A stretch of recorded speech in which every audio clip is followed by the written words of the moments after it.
What's good, y'all? I hope y'all are having a blessed day today. Welcome back to ETD React. It's your boy King David, and y'all, in case your head has been under a rock somewhere, in case you haven't seen anything today, I'm talking about the Texas flash flood, the Texas flood that occurred on July 4th. And y'all, if you haven't seen anything about it, it's absolutely devastating, but there's a lot of stuff I'm going to cover in this video beyond just the flood itself. So I'm just going to jump straight into it. So this first thing, I'm going to show y'all a little clip of how quickly this thing rose. I mean, in a matter of minutes, this flood rose. Watch. Boom. That's crazy. In just a few minutes. See, I mean, this thing took a lot of people off guard. It even hit a Christian girls camp called Camp Mystic, which you'll hear about in this next video. But yeah, bro, this is truly devastating stuff. I feel remorseful for all the people, all the victims involved in it and everything else, man. But so I'm going to show y'all a quick news coverage, and we're going to get into the juicy stuff. We begin with Chief National Correspondent Matt Gutman in Kerrville, Texas. Good morning, Matt. Good morning, Matt. Hey, good morning, George. We were just outside Camp Mystic yesterday watching as volunteers laid out the trunks and belongings of some of those campers just outside those bunks. And this disaster is now on track to be even deadlier than Hurricane Harvey. And there are so many children. And the story, of course, is the power of that river lifting these two houses off their slabs, shifting them 50 feet in that direction, obliterating the house next door. And officials saying still this morning, there are over 30 people out there missing. Jeez. This morning, that grim milestone in flood-stricken central Texas as search and rescue efforts enter their fifth day here, the death toll now topping 100. And that number is expected to rise. This morning, new video showing how that fatal 4th of July flood swallowed everything in its path. This home in Center Point, Texas, lifted off its foundation. Oh, there's a cat in there. Smashing into a tree. Jens Hasse inside his red truck as the waters rushed around him. His daughter-in-law says he used a gun to shoot the window to escape to the roof, where he waited for hours for help. And in this video, a chain of people pulling the rope to save this woman from the churning river. Stuart Gross, who works for the city of Ingram, is still haunted by the cries of his neighbors. To me, it's a graveyard. It's sacred ground. And there's people that are probably still right there and that may never come back. They're under gravel, they're under trees. You know, and it's real hard not to feel bad, because I know some of these people. The Guadalupe River shattering a near century-old record, cresting at over 37 feet. The water has receded, revealing the wreckage. In this debris field alone, there are dozens of workers. There are multiple machines. There are excavators. They've been working painstakingly to try to clear that RV, thinking that there might be human remains there. There aren't.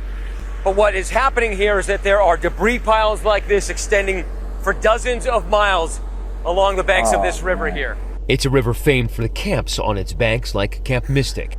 Yesterday, we made our way up there through a shattered countryside. You can see the front of that building ripped clean off. Over here, people taking out the belongings of campers, including their trunks. This morning, 10 campers and 1 counselor still missing. Among them, Kellyanne Lytle. What do all the reindeer do? Little kids, man. Her family sharing this video of her singing at a recent Christmas pageant. And also missing, Officer Bailey Martin, the Odessa Police Department, saying he was on a family trip for the holiday. These firefighters, also from Odessa, saying they will stay until Martin and all of the others are recovered. So you haven't given up hope of actually finding someone alive? No, sir. Not one bit. Back at Camp Mystic, we're learning more about those victims killed, including 8-year-old twins Hannah and Rebecca Lawrence. Their 14-year-old sister surviving, their grandfather saying they gave joy that can never be forgotten. Yo, this story is truly tragic. This is really sad. It's really hard to watch. I couldn't even imagine being in that situation. Even situation, the parents that lost their children, don't even know if their children are still alive. It's truly sad. But honestly, I mean, I just go straight into it. There's a much deeper concern with this. Was this intentional? Was this storm man-made? They said it had 37 feet of water. That is ridiculous. This storm is record-breaking. This flooding is record-breaking. Now, if y'all haven't heard, there's such a thing as called cloud seeding. There's such a thing as called contrails and chemtrails. And the government, you know, they don't want you to think they're doing this stuff, but they are. They even do it on the crops. I mean, they got videos of planes going over crops, spraying them with all kind of chemicals. But they're doing it in the skies too, y'all. They're doing weather manipulation is what it's called. But here's the thing. If you look into this, they will gaslight you so hard into, oh, it's a conspiracy. It's just contrails. It's just the water evaporation from the plane. Like, yo, if you go down the rabbit hole, you're gonna find so much propaganda to just make you think this is some silly conspiracy. It's not. It's real. Let me show you an example of what pure propaganda looks like. Chemtrails? Just a myth.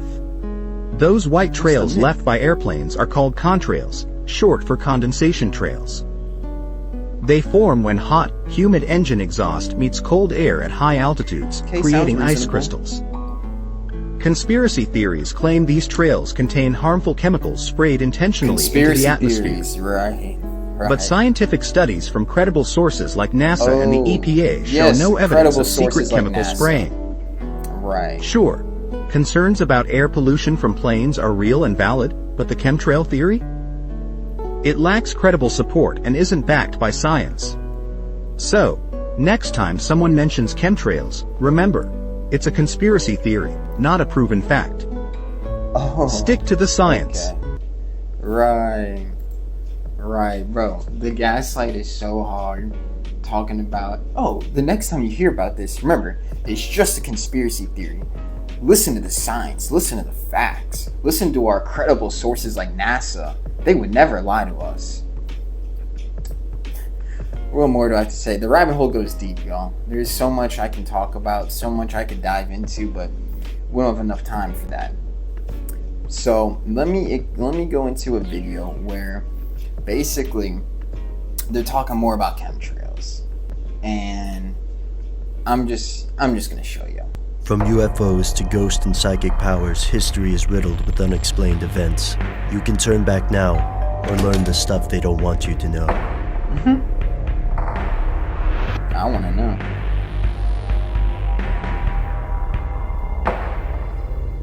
Here are the facts. Look at the sky over any modern city. Chances are you'll see line-shaped clouds mixed with the normal cloud cover. All the time. These are called contrails. When jets fly through the air, they leave trails of water vapor in their wake. This vapor dissipates a few minutes after the jet passes. The government claims these clouds are a harmless result of engine exhaust. I'm no meteorologist. When I hear about the weather, I take the experts at their word. However, some sources reject this explanation. These researchers believe there's another type of man-made cloud, a chemtrail. While contrails are an effect of water and air temperature, chemtrails are allegedly different. What if those lines aren't just water? What could they be? Why are they here? Many chemtrail theorists, or chemies, think the trails are a type of weather manipulation. We know weather-changing technology exists. By using dry ice or silver iodide, scientists can increase rainfall. It's imperfect, but it's real. Chemtrails could be another more precise technique. This could explain why chemtrails don't dissipate. They could be made to attract moisture. But not all chemtrails attract cloud cover. Some just linger like strokes of paint across the sky. Because not all chemtrails attract moisture, many chemies think those strange striped-shaped clouds have a different purpose. Why control the weather if you can control the people? Here's where it gets crazy. Some researchers believe chemtrails are a kind of mind control. According to this theory, the chemicals spread through chemtrails wear down the immune system and force the victim's mind to function at a lower level. With a less alert population, no one will notice the changes in local, national, and global governments. They allege that higher amounts of bacteria, barium, and aluminum are found near chemtrails. But this theory has obstacles. It's tough to control the dosage. Spraying chemicals only affects people who happen to be outdoors. What happens to the rest? There's also no way to aim. It doesn't sound effective. But some believe chemtrails aren't made for mind control or weather manipulation. Instead, they're weapons. Sure, this sounds ridiculous. We're comparing clouds to tanks and missiles. But the US does conduct atmospheric research and has extensive experimental facilities. Consider HAARP in Alaska. HAARP conducts experiments in Earth's ionosphere, 35 miles from the planet's surface. We already have the ability to manipulate the weather. Some theorists think our government can also create earthquakes and manipulate electromagnetic fields. Chemtrails might only be side effects of these secret weapons. The electromagnetic waves used by these weapon systems might distort and discolor clouds. When you see a chemtrail or odd clouds, you might be seeing the effects of an invisible global weapon. Could this be possible? The next time you find yourself outdoors on a sunny day, look at the clouds. Do they seem normal? Are these trails in the sky the normal streaks of jets and the normal movement of clouds and wind? Or is there something else up there? Something they don't want you to know. To be honest, I don't know exactly what a normal cloud looks like. If I'm gonna just be 100% straight with y'all, I don't know what a normal cloud is supposed to look like. But I want you to realize this video is from 14 years ago. And these are talking about how they have weather manipulation. This stuff is not new, y'all. This is not some theory I just pulled up yesterday. Like, this is a real thing that's really been going on. Our science is crazy nowadays. You know, even the stuff they're doing at labs with genetics, I mean, that's not part of today's conversation. But weather manipulation is real. And I'm going to show this lady because she seems, I guess, trustworthy. I don't know. They do have these giant machines on planet Earth planted all over the planet, not just in America. And they use sort of the cloud seeding, right, with the chemtrails, along with these frequency devices that do create abnormal weather events for a variety of reasons. She said it's a matter of a fact. And just recently we had Hurricane Milton. Right away, I'm like, this is not natural. This doesn't feel like a natural occurrence. And what was really beautiful is there was people all over the world who decided we're gonna try and minimize this hurricane. And so we all came together, not just me and my community, but many all over the world came together and focused, right, on minimizing Hurricane Milton. And it happened, right? Like, it was supposed to wipe out Florida, and it barely even rained. Wow. So y'all get here. This is not a myth. This is not like something people are just making up. But if y'all want to see a real airplane, a real pilot, a real human being that does this, that gets paid to do this, watch this.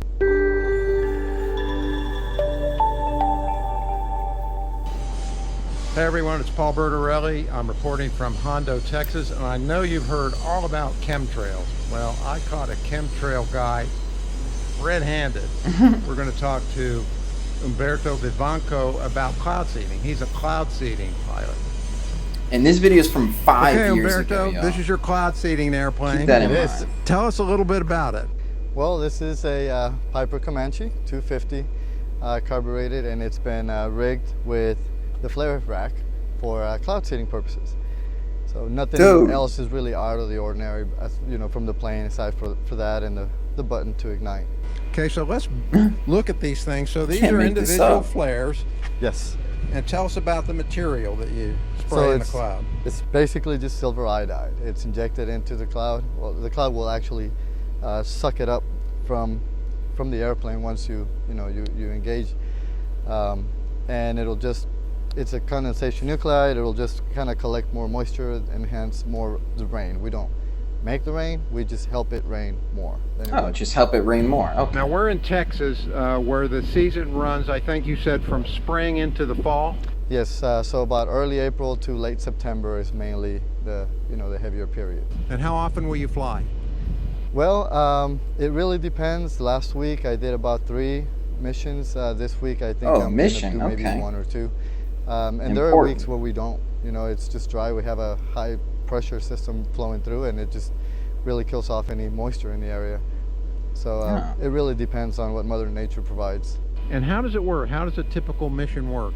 Early morning I would normally get a message indicating the possibility of chance for the day. So either it's no chance to high chance and anything in between. Anything other than a no chance, I usually stand by with the plane, either in Hondo or Uvalde. And I just wait for the meteorologist to say, you know what, in the next hour I need you to get airborne and head out to the north, or give me a direction to go and find a thunderstorm and seed it. Alright, that's enough of that.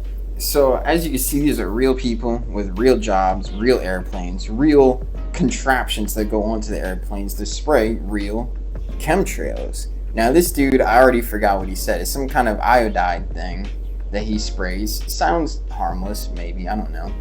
But the working theory is here, it doesn't matter what he's claiming he's spraying into the clouds. The fact is that they can do this, and they can spray whatever they want into the clouds. Man, don't think that the government and the NASA and these EPA and all these people in positions of authority have our best interest out for us. They don't. But I say the best for last. The very last clip I want to show y'all is a dude named Brandon, has a YouTube channel called Last Days. He's a mighty man of God. I like him. And he gives prophetic messages. And the Lord spoke to him about this very type of stuff. So, and he has on his video, he has the date that he posted this video. So this is just absolutely crazy. Watch this. And then he said, weather weaponization. They will weaponize weather. Other countries against our country. And make it look like, well, it's no big. And he said, as they try to control the weather, they will lose control. For they will seed and create superstorms that they will lose control over. Wind gusts beyond anybody's comprehension is coming. Sounds with familiar. Hurricanes. On a greater scale than you've ever seen for weather manipulation and weather warfare. I saw record snowfall in places that is like digging yourself out. That we've never seen snowfall like this. Record rainfall in certain areas where it's flooding, like in China right now. They said this is record rainfall. That's what I'm talking about. Record rainfall in China. The Lord said there's more of this coming. And I saw rain in one area and great drought in another. So much drought that there was no crops growing. Wow. And it was just a couple miles down the road and it was flooding. Great drought, great water. And that just ties in perfectly to scripture, talking about that there will be storms, natural disasters, famines, earthquakes, all that jazz before Jesus comes back. But anywho, y'all, it's a tragic story that happened in Texas. It's an ongoing tragedy, but we have to put our thinking caps on. We have to be aware that there's more malicious stuff that's going on behind closed doors. So anyways, y'all, I hope this video was educational, informal, hopefully engage you to think, or at least just spread awareness. But yeah, man, it's sad. It's sad, but I think there's gonna be a lot more crazy stuff to come weather-wise. So anywho, y'all, I'll catch y'all again next week. I love y'all. God bless y'all. Peace out.